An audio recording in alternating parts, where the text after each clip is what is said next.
बे समाव मोनसे ब्रेकिं निउज थांनाय सुनिबार साननि मोनाबिलि 6:30 रिंगा समाव हरखाबै गुवाहाटी रेल स्टेशनाव हरखाबै गंसे पेसेन्जार रेल दाबायाव अर नांदों।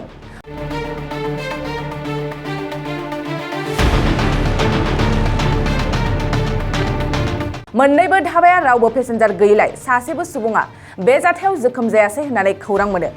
रेल बिफाननि फोरमायनाय बादिब्ला रावनिबो गोरोन्थियाव बे जाथाया जानो मोनाखै।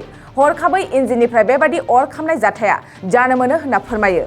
लोगोसे रेल बिफाना फोरमायबावोदि खाथि खालायाव गुबुन रेलनि धाब्बा थायैलाय बे गंसे रेल दाब्बानि अनगायै आरो गुबुन जेबो खहा जानो मोनासै होनना आरो बे अर खामनाय जाथायखौ खौरां मोननानै समजों लोगोसे गासै गंबा अर खोमोरग्रा गारिया फैनानै अरखौ खोमोरफैयो।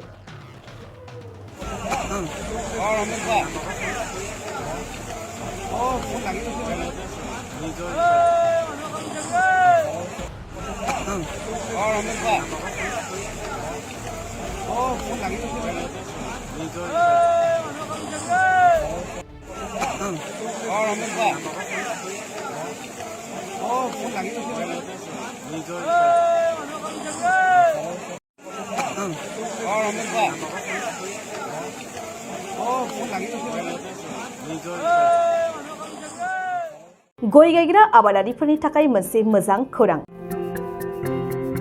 थापा नार्सारियाव मोननो हागोन जाखांफु लाइमोनफोरजों बानायजानाय हाजो आरो हायेनावबो गायजानाय अर्गेनिक गय फुलि।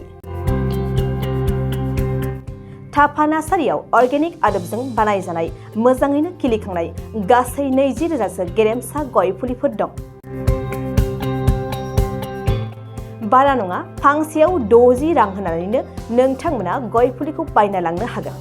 बुरजा लाङोब्ला खमायनायनि सुबिदाबो मोननो हागोन। थापा नार्सारिनि गुबै थङा क'क्राझार सहरनि सानजा फारसे थानाय बावखुंग्रि हाजोजों नांजाबनाय हरिनागुरि गामि हाथाइनि साखाथियाव।